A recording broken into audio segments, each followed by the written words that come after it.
Welcome to this episode. Have you subscribed yet? The mystery of the mountain ghost's marriage in Ghost Opera in Yinshan, records of the Nuo mask and the sunken coffin.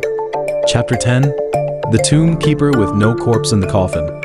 The heavy rain stopped just before dawn. The stone-paved roads in Yinshan village glistened as if washed by blood. Su Wanyan stood in front of Chen Tiezi's grave, holding a pagoda wood tablet he had taken from the papermaking shop. The birth date on the back of the tablet glowed red in the dampness. It was written with the blood of a living person, exactly like the tablet he had seen in the ancestral hall. "Open the coffin! Open the coffin!" The villagers surrounded him, holding torches.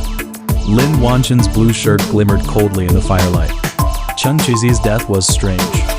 The paper figures were all eyeless. He must have been cursed by the mountain ghost. Dozens of hoes landed simultaneously. As the fresh soil was turned over, the corner of the coffin's vermilion paint gradually emerged. Su Wanyan took a half step back and bumped into the mountain god pagoda tree behind him.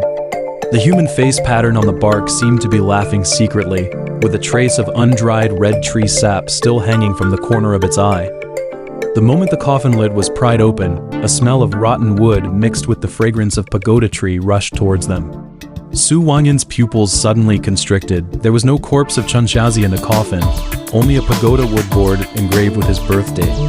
The birthmark-like pattern spread from the center of the board to the edges, exactly the same as the mark on his left ring finger. Under the board lay half a yellowed theater ticket. The date at the ticket checking entrance was the autumn equinox in 1937, and the seat number 19 was exactly opposite the position of the 19th stone coffin at the bottom of the river. In the signature column of the ticket inspector, the three characters Lin Wanshan had dark red seeping through their strokes, as if written with blood water. As expected, it's the work of the twin fiends. Someone shrieked, pointing at the board. Chen Xiaozi was possessed by the mountain ghost long ago. He used Wanyan's birth date to substitute for his death. The torches made the villagers' faces distort. Su Wanyan saw Lin Wanshan's hands, hidden behind his back, trembling.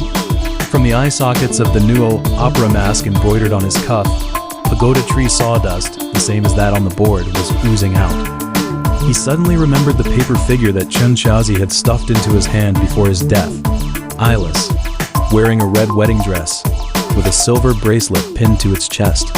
The paper figure was still in his pocket, and the corner of the paper was poking his palm painfully.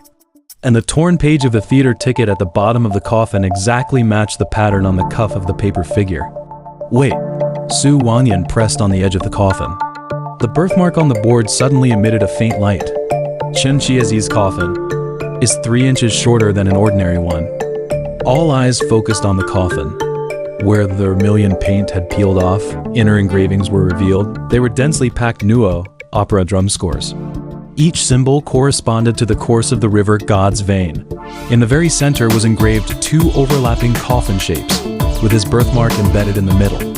Above the coffin shapes, there were extremely small characters engraved with a fingernail. On the autumn equinox in 1937, Yunyang's sacrifice position was changed.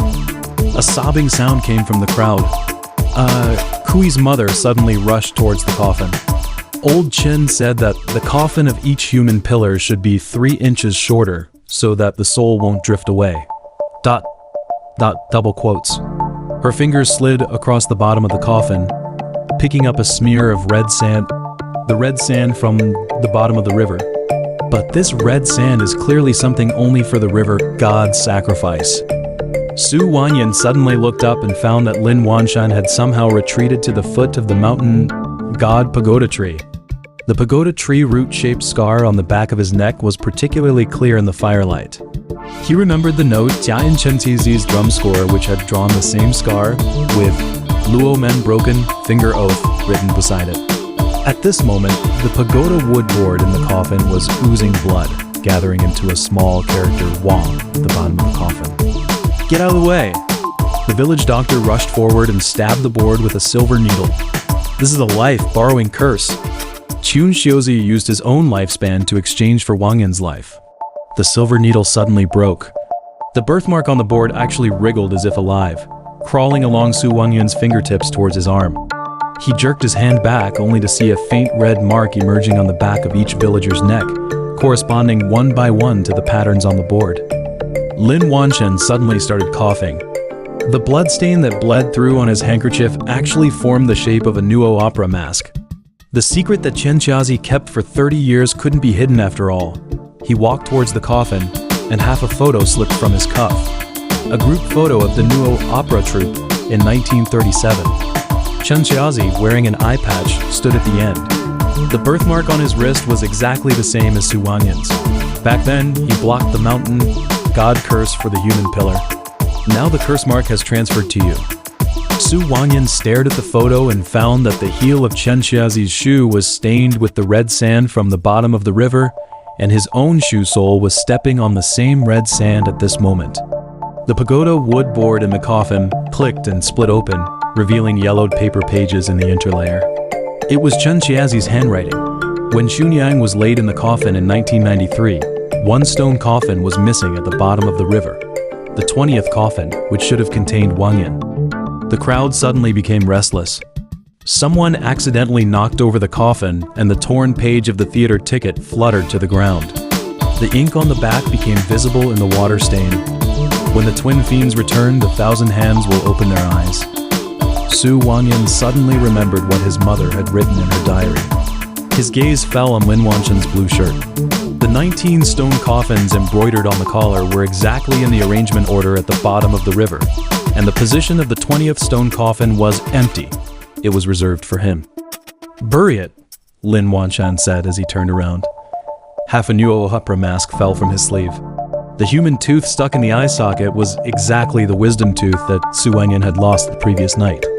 Chen Qiazi spent his whole life guiding souls, but in the end, he led his own soul into the pagoda wood. He squatted down and ran his fingertips across the birthmark on the board. Su Wanyan's arm suddenly ached, and the ligneous pattern on his ring finger actually extended half an inch.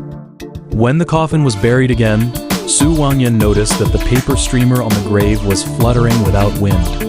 The empty eye sockets of the paper figure were facing the mountain god pagoda tree. He reached into his pocket for the paper figure and found that it had somehow grown eyes, exactly the same as Chen Xi's eyes before his death. In the pupils was reflected the 20th stone coffin slowly rising from the bottom of the river. On the inner side of the coffin lid was engraved his name, with fresh blood seeping through the strokes. Late at night, Su Wanyan came to the ancestral hall again. The name of Chen Qiazi in the genealogy suddenly became blurred, but the record of 1937 was as clear as ever. Tomb keeper Chen Sanshun cut off his finger to suppress the mountain god pagoda tree. His birthmark entered his soul, and he took the punishment for the human pillar. His fingers slid across the words, "Birthmark entered his soul," and the genealogy suddenly buzzed. Chun Shizizi's tablet fell from the offering table. Engraved on the back was exactly the twin fiends symbol he had found in the coffin today.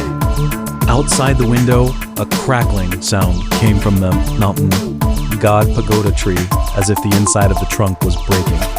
When Su Wanyan rushed out, he saw dark, red liquid seeping from the root of the tree, outlining a coffin-shaped pattern on the ground. It was the position of Chen Qiazi's coffin. In the middle of the liquid, half a theater ticket was floating. The date of the ticket checking entrance had actually changed to Autumn Equinox 2023, and the seat number 20 was facing his chest. He suddenly remembered what Chen Qiazi had said. After each human pillar is laid in the coffin, the tablet will be buried at the bottom of the river, but your tablet ... double quotes. Su Wanyan touched his collar. The silver bracelet left by his mother had somehow become extremely hot. The engraving on the inner side was actually flowing and finally took the shape of 3 characters, substitutes position. The dull sound of the coffin being buried came from underground. Su Wanyan counted his heartbeats. Exactly 19. The same as the number of times the bell rings at noon every day. When the 20th heartbeat sounded, he heard the creaking sound of a stone coffin opening from the bottom of the river. And on Chen Qiazi's tombstone, a line of blood, red words had somehow appeared. "Your coffin has been prepared for a long time." Under the soil, the birthmark on the pagoda wood board was still hot, resonating with the blood in his body. Su Wenyan knew that the absence of a corpse in Chen Qi's coffin was just the first hook of this 1,000-year-old sacrifice.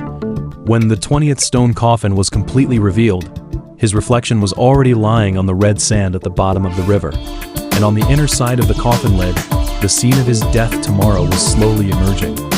The end of this episode. The story continues. Subscribe now.